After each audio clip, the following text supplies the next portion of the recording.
ଆଜି ହେଉଛି ପବିତ୍ର ବୁଦ୍ଧ ପୂର୍ଣ୍ଣିମା। ସିଦ୍ଧାର୍ଥ ଗୌତମ ବୁଦ୍ଧଦେବ। ଆଜି ଆସନ୍ତୁ ଜାଣିବା ବୁଦ୍ଧଦେବଙ୍କ ଗତିଶୀଳ ଜୀବନ ବିଷୟରେ। ଗୌତମ ବୁଦ୍ଧଦେବଙ୍କ ବିଷୟରେ ତ ଜାଣିବା ପାଇଁ ଅନେକ କିଛି ଅଛି, ତଥାପି ଆଜି ଅଳ୍ପ କିଛି ଜାଣିବା। ତାହେଲେ ଶୁଣନ୍ତୁ ଆଉ ଭିଡ଼ିଓଟି ଦେଖନ୍ତୁ।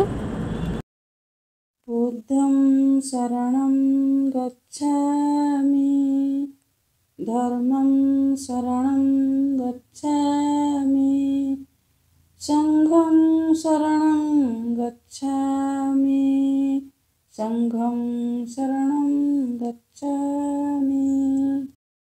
शुभ संध्या फ्रेंड्स। आजिर दिनटी गोटे महत्वपूर्ण दिन। आज हूँ बुद्ध पूर्णिमा। आज हूँ गौतम बुद्धंकर जयंती। आजिर दिन अर्थात वैशाख मास पूर्णिमा तिथि बुद्धदेव जन्मग्रहण करथिले।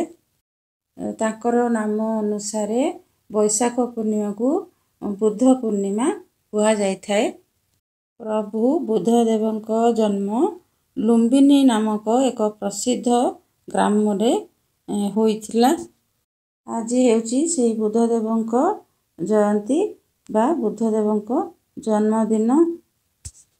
बौद्ध धर्म रे विशेष किछि पर्वपर्वाणी पालित हेउ नथिले मध्य उपासना, ध्यान, साधना इत्यादि पालन करा जाइथाय।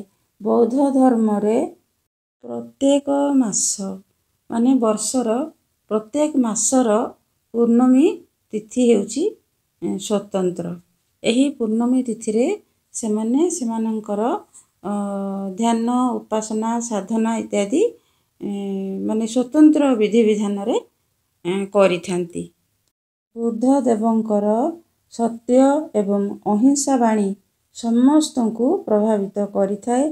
विष्णुको 10 अवतार मध्यरे प्रभु गौतम बुद्ध मध्य एक अवतार रूपे स्थान पाइछंती।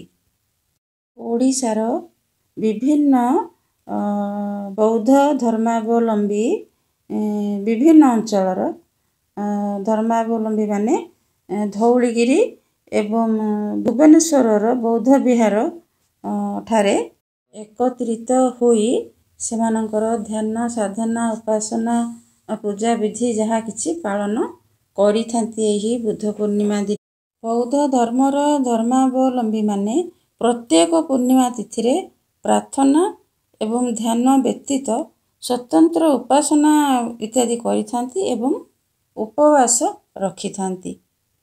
इतिहास अनुसार बा ऐतिहासिक माने जहा मत दियंती सेमानंकर कहिबा अनुसार माने इतिहास अनुसार गौतम बुद्धंक जन्म पुरातन ओडिशार बा कलिंगर भुवनेश्वर निकटरे थिबा कपिलेश्वर नामक जनपदरे होइथिला।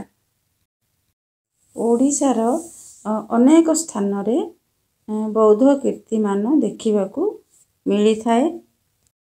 एही बौद्ध कीर्तिमानंक मध्यरे भुवनेश्वरर धौली ठारे थिबा शांति स्तूप अन्यतम। अशोक जेतेबेले युद्ध लढ़ी माने जेतेबेले दया नदी कूलरे घमाघोट युद्ध होइथिला से समय रे युद्ध जो करिथिले अशोक से समय रे हजार हजार लोक मृत्युवरण करिथिले बा सैन्य सामंत मृत्युवरण करिथिले।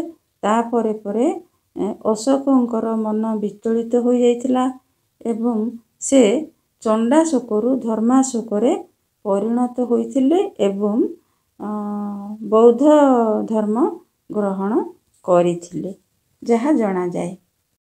ता परे परे तांकर जीवन रे अनेक गुड़िए परिवर्तन आसीथिला एवं से शांतिर वार्ता प्रचार करिथिले सबुआडे।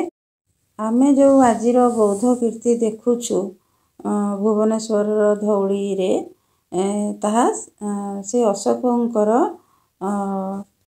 माने अशोक जो चंडाशोकरु धर्माशोकरे परिणत होइथिले ତାହାର ସ୍ମୃତି ବହନ କରେ ଏହି ଧଉଳିର ଶାନ୍ତିସ୍ତୂପ। ଅଶୋକ ଯେତେବେଳେ ତାଙ୍କର ମନକୁ ପରିବର୍ତ୍ତନ କରିଥିଲେ ଏବଂ ବୌଦ୍ଧ ଧର୍ମ ଗ୍ରହଣ କରିଥିଲେ, ସେହି ସମୟରେ ଅନେକ ଗୁଡ଼ିଏ ବୌଦ୍ଧ କୀର୍ତ୍ତି, ଶିଳାଲେଖ ଇତ୍ୟାଦି ମାନେ ଗଢ଼େଇଥିଲେ।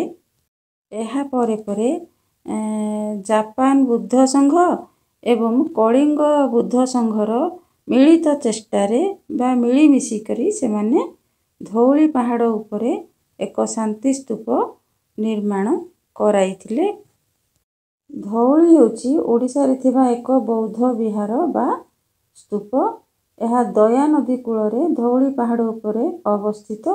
ଏହି ପାହାଡ଼ର ପଥର ଉପରେ ବ୍ରାହ୍ମୀ ଲିପିରେ ଅଶୋକଙ୍କର ଶିଳାଲେଖ ଅଛି। ଏଠାରେ କଳିଙ୍ଗ ଯୁଦ୍ଧ ହୋଇଥିଲା ବୋଲି ଐତିହାସିକମାନେ ମତ ଦିଅନ୍ତି। ଆମେ ବିଭିନ୍ନ ପୁସ୍ତକରେ ମଧ୍ୟ ଆମେ ପଢ଼ିଥାଉ ଦୟା ନଦୀ କୂଳରେ କେମିତି ଧଉଳି ପାହାଡ଼ ତଳେ କଳିଙ୍ଗ ଅଶୋକ ଯୁଦ୍ଧ କରିଥିଲେ, ଯାହାଫଳରେ କି ହଜାର ହଜାର ଲୋକ ସୈନ୍ୟ ଇତ୍ୟାଦି କଳିଙ୍ଗ ସେନା ମୃତ୍ୟୁବରଣ କରିଥିଲେ। ଗୌତମ ଯେତେବେଳେ ରାଜ୍ୟ ତ୍ୟାଗ କରି, ଗୃହ ତ୍ୟାଗ କରି ବା ସନ୍ନ୍ୟାସୀ ହୋଇ ଯେତେବେଳେ ସେ ଚାଲି ଯାଇଥିଲେ, ସେହି ସମୟରେ କ'ଣ ହେଇଥିଲା ନା, ବୋଧି ଗଛ ମୂଳରେ ବା ବୋଧି ବୃକ୍ଷ ମୂଳରେ ବସି ସେ ବୁଦ୍ଧତ୍ୱ ପ୍ରାପ୍ତ କରିଥିଲେ ବା ଜ୍ଞାନ ପ୍ରାପ୍ତ କରିଥିଲେ। ତେଣୁକରି ତାଙ୍କୁ ବୌଦ୍ଧ ଆଖ୍ୟା ଦିଆଯାଏ, ଗୌତମ ବୁଦ୍ଧ। ତାଙ୍କର ପ୍ରକୃତ ନାମ ଥିଲା ଗୌତମ। ସେ ପରେ ପରେ ଯେତେବେଳେ ବୁଦ୍ଧତ୍ୱ ଲାଭ କଲେ, ସେତେବେଳେ ଗୌତମ ବୁଦ୍ଧ ରୂପରେ ଖ୍ୟାତି ଅର୍ଜନ କଲେ ଏବଂ ତାଙ୍କର ଗୋଟିଏ ମନ୍ତ୍ର ଥିଲା, ମୂଳ ମନ୍ତ୍ର, କାମନାର ବିନାଶରେ ଦୁଃଖର ବିନାଶ ବା କୌଣସି କାମନା ରହିତ କର୍ମ ଦୁଃଖ ଆଣିଥାଏ। ଯଦି ଆମେ କାମନାକୁ ତ୍ୟାଗ କରିବା, ଆମେମାନେ କୌଣସି ଦୁଃଖ ଅନୁଭବ କରିପାରିବା ନାହିଁ। ଏହା ଥିଲା ମୂଳ ମନ୍ତ୍ର ଗୌତମ ବୁଦ୍ଧଙ୍କର, କାମନାର ବିନାଶରେ ଦୁଃଖର ବିନାଶ। ବୁଦ୍ଧଂ ଶରଣଂ ଗଚ୍ଛାମି, ଧର୍ମଂ ଶରଣଂ ଗଚ୍ଛାମି, ସଂଘଂ ଶରଣଂ ଗଚ୍ଛାମି, ସଂଘଂ ଶରଣଂ ଗଚ୍ଛାମି।